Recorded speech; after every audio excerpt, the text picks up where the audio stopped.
தாய் தவமிருந்து வரமாக பெற்ற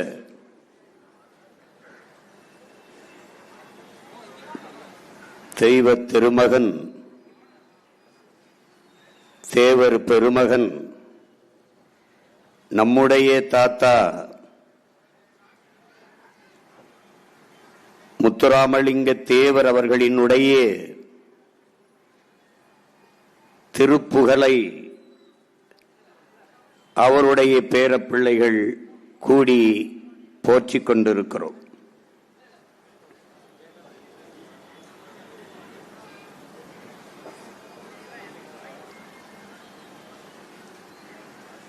இத்தனை தலைவர்கள் இந்த நாட்டில் இருக்கிற போது எவருக்கும் இல்லாத அவர் மட்டும் எப்படி தெய்வ திருமகனானார்?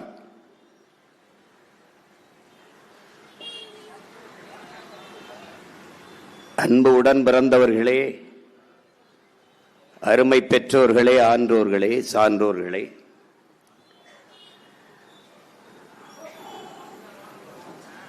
முற்றும் துறந்தவர்கள், ஞானிகள், யோகிகள், சித்தர்கள், இதிலே மண்ணாசை, பெண்ணாசை, பொன்னாசை, எல்லா ஆசையும் துறந்து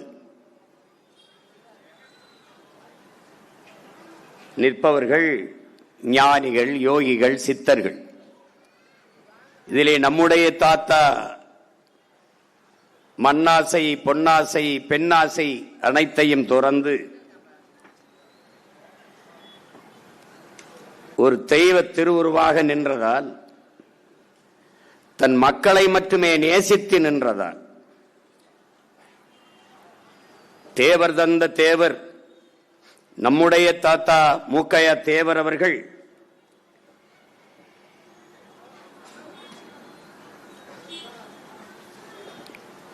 நம்முடைய தாத்தா முத்துராமலிங்க தேவர் அவர்கள் சிறைப்பட்டு சிறையிலே இருக்கிற போது அவரை பார்க்க செல்லுகிறார்கள்.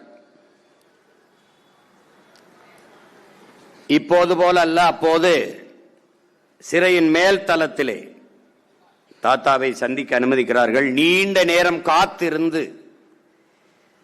பல மணி நேரங்கள் கழித்து தாத்தா அவர்களை சந்திக்கிறார்கள். அப்போது நம்முடைய தாத்தா மூக்கையா தேவர் அவர்கள் சொல்லுகிறார்கள், என் தேவை, என் தெய்வத்தை நான் நேரில் தரிசித்தேன். கண்டவுடன் சாஷ்டாங்கமாக அப்படியே அவர் காலில் விழுந்து நான் வணங்கினேன். கீழே விழுந்து வணங்கி கிடந்த என் முதுவிலே மலைத்துளி விழுவது போல உணர்ந்தேன். நிமிர்ந்து பார்த்தேன், அது என் தெய்வத்தின் கண்ணீர் துளிகள்.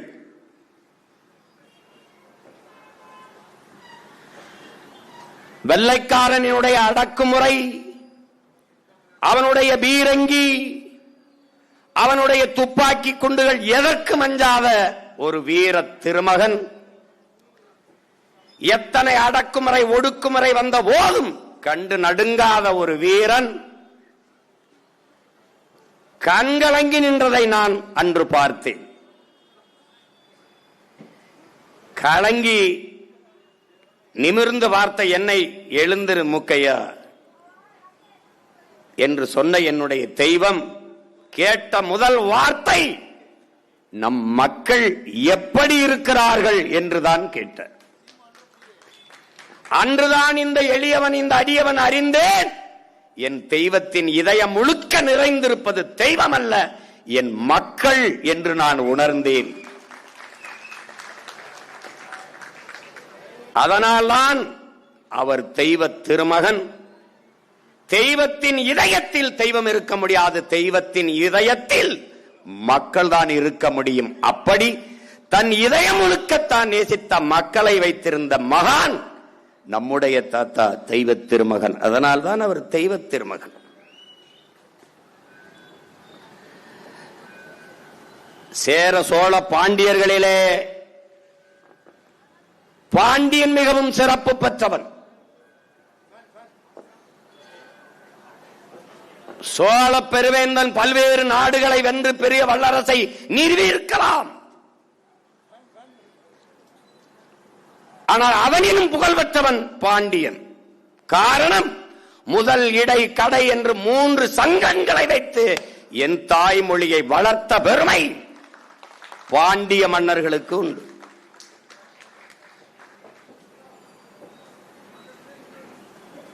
அந்த பாண்டிய நாட்டை ஆண்டவர்களில் ஒருவன் பசும்பூன் பாண்டியன். அவனுக்கு முன்பு ஆண்ட பாண்டிய மன்னனுக்கு வாரிசில்லை.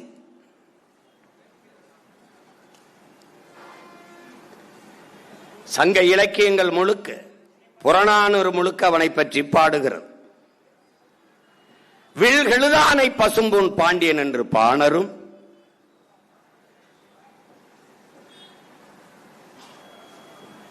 விசும் இவர் வெண்குடை பசும்பூன் பாண்டியர் என்று ஈழத்து பூத தேவனாரும்,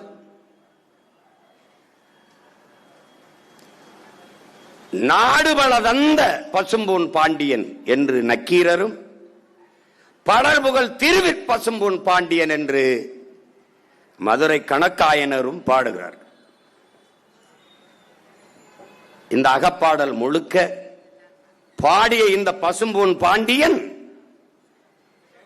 மதுரை ஆண்ட மன்னன். இவன் அதற்கு அவனுக்கு முன்பு மதுரை இந்த பாண்டிய நாட்டை ஆண்ட மன்னனுக்கு வாரிசு இல்லை. அரசர் குலத்திலே அரசர் வாரிசிலே வராத ஒருவனை அடுத்த அரசனாக மன்னனாக தேர்வு செய்கிறார்கள். அவன்தான் இந்த பசும்பொன் பாண்டியன். அவன் ஒரு இளைஞன். ஒரு இளைஞனை பாண்டிய மன்னனாக தேர்வு செய்த பிறகு சோழனும் சேரனும் முடிவு செய்கிறார்கள், இவனை வீழ்த்தி எளிதாக பாண்டிய நாட்டை கைக்கொள்ளலாம் என்று. அந்த ஆட்சி அதிகாரத்தை கைப்பற்றி விடலாம் என்று சிந்திக்கிறார்கள். அப்போது அவர்களோடு சில சிற்றர்களை சேர்த்துக் கொண்டு போர் தொடுக்கிறார்கள்.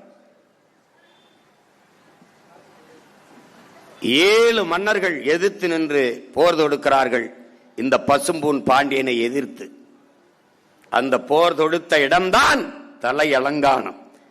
அந்த இடத்திலே 2 பேரரசர்களையும் பல அரசர்களையும் தோற்கடித்து வெற்றி வாகை சூடுகிறான் இந்த பசும்பூன் பாண்டியன். அதனால்தான் அவன் தலையலங்கானத்து செல்வென்ற பாண்டியன் என்று புறநானூற்றில் பாடப்படுகிறான். அந்த பசும்பூன் பாண்டியன் பிறந்த மண்ணுதான் நாளடைவில் மருவி மருவி மருவி பசும்பொன் என்று ஆகிறது. அந்த பசும்பூன் பாண்டியன் பிறந்த போது சிறக்காத அந்த மண் என் தாத்தன் பிறந்ததால் சிறந்தது. இப்ப நான் சொல்லிதான் உனக்கு தெரியும் அவன் பிறந்த மண்ணு தான் இந்த மண்ணு. ஆனால் உலகத்துக்கே தெரியும் பசும்பொன் முத்துராமலிங்க தேவர் அல்ல, என் தாத்தா பிறந்ததால் அந்த மண் சிறந்தது. ஜெருசலேமில் பெத்லகேம் இயேசு பிறப்பினால் புனிதப்பட்டது. நபிகள் நாயகம் பிறந்த இடம் அவர் பிறந்ததால் புனிதப்பட்டது. புத்தன் பிறந்த இடம் அவன் பிறப்பினால் அந்த இடம் சிறப்புற்றது. அப்படித்தான் பசும்பொன் எங்கள் தாத்தா பிறப்பினால் சிறப்பு பெற்றது. ராமநாதபுரம் என்றாலே பசும்பொன் பைந்தமிழ் மக்களின் மனதிலே நினைவுக்கு வர காரணம் எங்கள் தாத்தா முத்துராமலிங்க தேவர் என்கிற தெய்வ திருமகன்.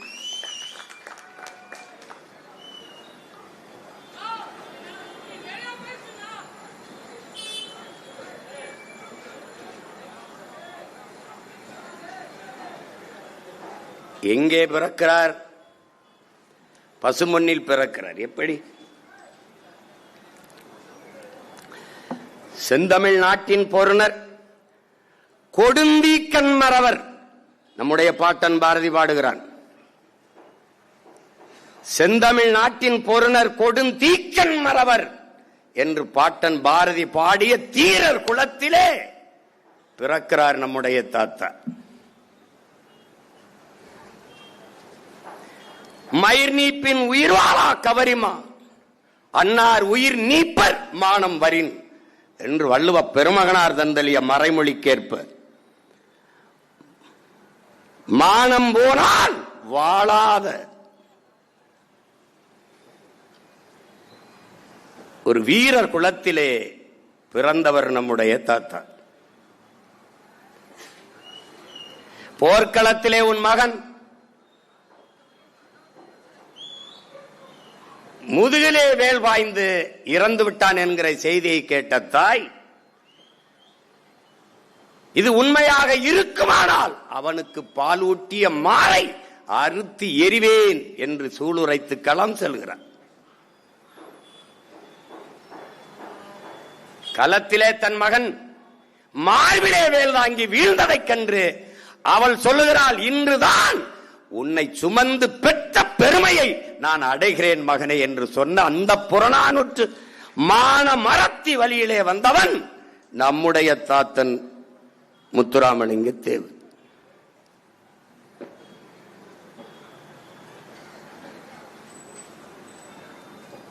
போர் என்று முரசறைந்த பிறகு வாளை உருவிக்கொண்டு பளபளக்கும் வேலை எடுத்துக்கொண்டு வேல் வேல் வெற்றி வேல் வெற்றி அல்லது வீர மரணம் என்று களத்திலே பாய்ந்த மான மறவர் குலத்திலே பிறந்தவன் நம்முடைய தாத்தன் முத்துராமலிங்க தேவர். போர்க்களத்திலே மாற்றானுடைய ஈட்டி தன் நெஞ்சை குறிவைத்து வருகிற போது கன நேரம் கண்ணிமைப்பது கூட மானமிக்க தமிழனுக்கு மரத்திலே வீரத்திலே ஐய இழுக்கு என்பதற்காக கண்ணுடையமைக்காத நின்ற வீர தீர மறவர் குலத்திலே பிறந்தவன் நம்முடைய தாத்தன் முத்துராமலிங்க தேவர் அவர்.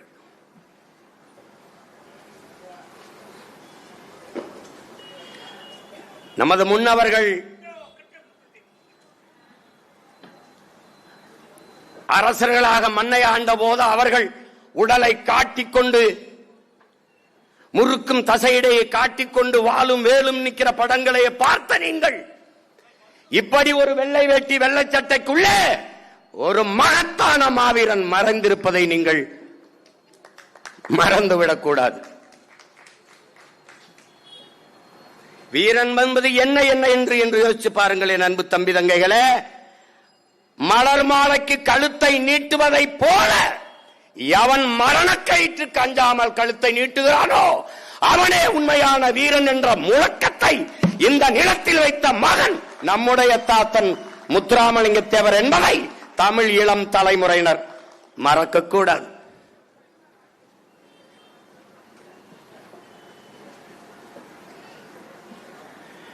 இங்கே பேசிய என் தம்பிமார்கள் எல்லாம் பல்வேறு செய்திகளை பதிவு செய்தார்கள். நானே பல இடங்களில் சொல்லி இருக்கிறேன்.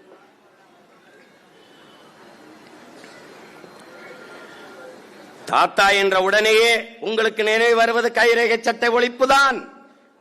வெள்ளைக்காரன் பல்வேறு நிலப்பரப்புகளை வென்று வென்று வருகிறான், ஆக்கிரமித்து அடிமைப்படுத்தி வருகிறான்.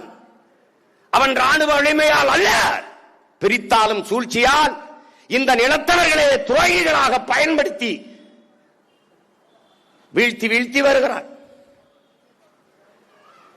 அப்போது தென் மக்கள் தென் மாநிலங்களிலே தென்பகுதியிலே நுழைகிற போது அவனுக்கு இருக்கிற ஐயம், அவன் முதலில் கணக்கெடுக்கிறான். எவன் எவன் போர்க்களத்தில் மூர்க்கமாக உயிருக்கு அஞ்சாமல் மரணத்திற்கு அஞ்சாமல் களத்திலே பாய்வானோ அவனை எல்லாம் முதலிலேயே ஒடுக்க வேண்டும் என்று இந்த குற்ற பரம்பரை சட்டத்தை போடுறான்.